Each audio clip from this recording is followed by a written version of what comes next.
প্রিয় বন্ধুরা, আগে পিনাকি দাদার কথাগুলো শুনে নেন। মানে সিপা সাপি যা পাবে তাই দিয়া ঢুকবে আওয়ামী লীগ। আর আজকে হঠাৎ করে নূরকে মারাত্মকভাবে আহত করলো সেনাবাহিনী।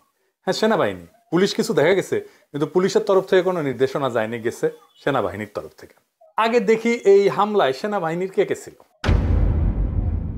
আজকের হামলা হয়েছে লেফটেন্যান্ট কর্নেল রকিব, অধিনায়ক 18 ইস্ট বেঙ্গল, বর্তমানে জেলে থাকা আওয়ামী জেনারেল সালাউদ্দিন মিয়াজির ব্যক্তিগত স্টাফ ছিল, এবং এর সাথে ছিল লেফটেন্যান্ট কর্নেল আফজালুর রহমান। এই দুইজনের সরাসরি নেতৃত্বে এই হামলাটা হয়েছে।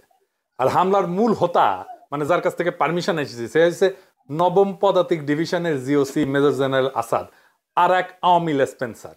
তার আদেশেই রকিব আর আফজাল হামলাটা করছে। গণ অধিকারের অফিসের ভিতরে ঢুকে আসবাবপত্র ভাঙচুরের পাশাপাশি টয়লেট ভেঙেও নেতাকর্মীদের উপরে হামলা করছে সেনাবাহিনী। আমি সবাইকে আহ্বান করব, নূরের দ্রুত আরোগ্যের জন্য আপনারা সবাই দোয়া করবেন, যেন বেচারার কোনো ধরনের সমস্যা না হয়। নূরকে এমনভাবে পেটানো হয়েছে যা আগে কখনো কোনো রাজনৈতিক দলের প্রধান নেতাকে করা হয়নি, সেটা যত ছোট দলই হোক না কেন। গণ অধিকারের অফিসে কেন হামলা করলো? পেটানোর পরে জুলাই আন্দোলনের পক্ষের একটা রাজনৈতিক দলের অফিসে আর্মির হামলা এই প্রথম। আসিফ নজরুল এই হামলার নিন্দা জানাইছে, প্রেস সচিব বলছে ন্যাক্কারজনক হামলা। তার মানে এইটা সরকারের ইচ্ছায় হয় নাই, সরকার জানেই না যে এমন একটা ঘটনা ঘটতে যাচ্ছে। এটা করছে ওয়াকার নিজে। ওয়াকার যেটা করবে এই পরিকল্পনাটা কি আর কাউকে জানাইছে? আমার অনুমান ওয়াকার এটা জামাতার বিএনপিকে জানাইছে, কারণ জামাতার বিএনপির বিবৃতিতে আর্মির কথাটা নাই। সম্মানিত প্রিয় বন্ধুরা, তো আপনারা পিনাকি দাদার কথাগুলো শুনলেন। তো এই কথাগুলো শোনার পর আপনাদের কাছে কি মনে হইতেছে? গত পরশুদিন যে গণপরিষদের যে সভাপতি ভিপি নুরুল হক নূরের উপর যে ঘটনাটি ঘটেছে, অতর্কিতভাবে হামলা হয়েছে, তাকে আক্রমণ করেছে, তাকে অসুস্থ বানিয়ে ফেলছে। তো এইটি শোনার পর, পিনাকি দাদার কথাগুলো শোনার পর স্পষ্টভাবে এটি বোঝা যাচ্ছে যে এটি কোনো স্বাভাবিক ঘটনা ছিল না, এটি সম্পূর্ণ ষড়যন্ত্র ছিল এবং যেটি পূর্ব পরিকল্পিতভাবে করা হয়েছে।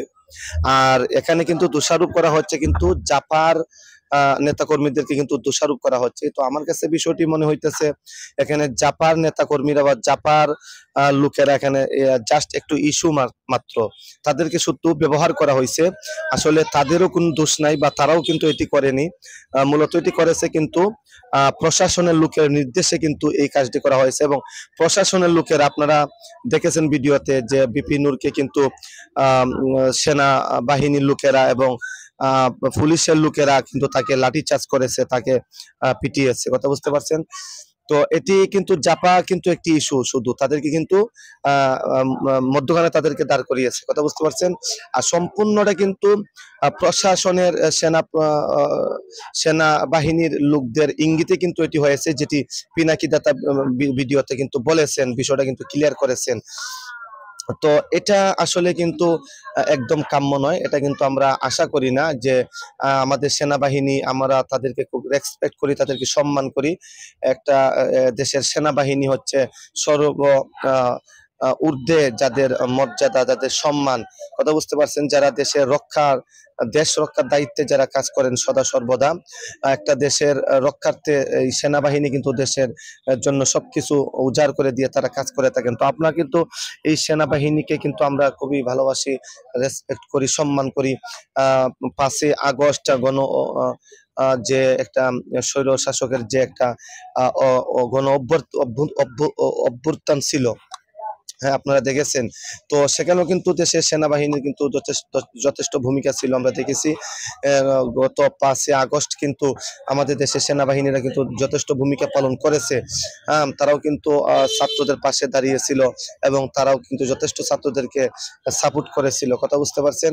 তো বিগত 1 বছর পরে আমরা এসে এখন দেখতেছি সেই দৃশ্যটা কিন্তু পাল্টে গেছে, পুরাপুরি ভাবে পাল্টে গেছে। আমরা যেখানে একটা আস্থা জন্ম নিয়েছিল, আমাদের যেখানে একটা পরিপূর্ণ একটা আশা ছিল যে আমাদের দেশের সেনাবাহিনীরা তারা সর্বদা দেশের পাশে, দেশের জন্য, দেশের জনগণের জন্য দেশের পাশে থাকবে, জনগণের পাশে থাকবে, কিন্তু বিগত 1 বছর পরে এসে এখন আমরা দেখতেছি বিপি নূরের ঘটনা থেকে আমাদের কাছে বিষয়টা স্পষ্টভাবে পরিষ্কার হয়ে গেছে যে আমরা এখন বুঝতে পারতেছি যে দেশের সেনা বাহিনীরা কিন্তু বা প্রশাসনের লোকেরা কিন্তু এখন দেখা যাচ্ছে যে দেশের মানুষের স্বার্থে কাজ করতেছে না বা দেশের স্বার্থে কাজ করতে চাচ্ছে না।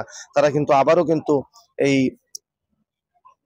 ফ্যাসিস্ট যে আওয়ামী লীগ তাদেরকে কিন্তু আবারও কিন্তু ক্ষমতায় বসানোর জন্য পুনর্বাসন করার জন্য কিন্তু একটি চেষ্টা বা ষড়যন্ত্র করে যাচ্ছে, যেটি পিনাকি দাতার কথা থেকে কিন্তু বিষয়গুলো স্পষ্ট বোঝা যাচ্ছে। তো যাই হোক, কথাগুলো হচ্ছে আমি আশা রাখবো বা আমি আশাবাদী আমাদের দেশের সেনাবাহিনীর কাছে বা প্রশাসনের লোকের কাছে। আমরা এরকম প্রশাসন বা এরকম সেনাবাহিনী আমরা চাই না। আমরা এরকম সেনাবাহিনী বা এরকম প্রশাসন চাই যারা দেশের জন্য, দেশের মানুষের জন্য অক্লান্ত কাজ করবে, পরিশ্রম করবে, দেশকে রক্ষা করবে, যে কোনো পরিস্থিতিতে দেশের জন্য মোকাবেলা করবে, দেশের মানুষের জন্য কাজ করবে, দেশের মানুষের পাশে থাকবে, কাছে থাকবে, এরকম আমরা আশা করি ইনশাআল্লাহ। তো আল্লাহ পাক সবাইকে কথাগুলো বুঝার তৌফিক দান করুন। সবাইকে ধন্যবাদ ভিডিওটা দেখার জন্য, কথাগুলো শোনার জন্য।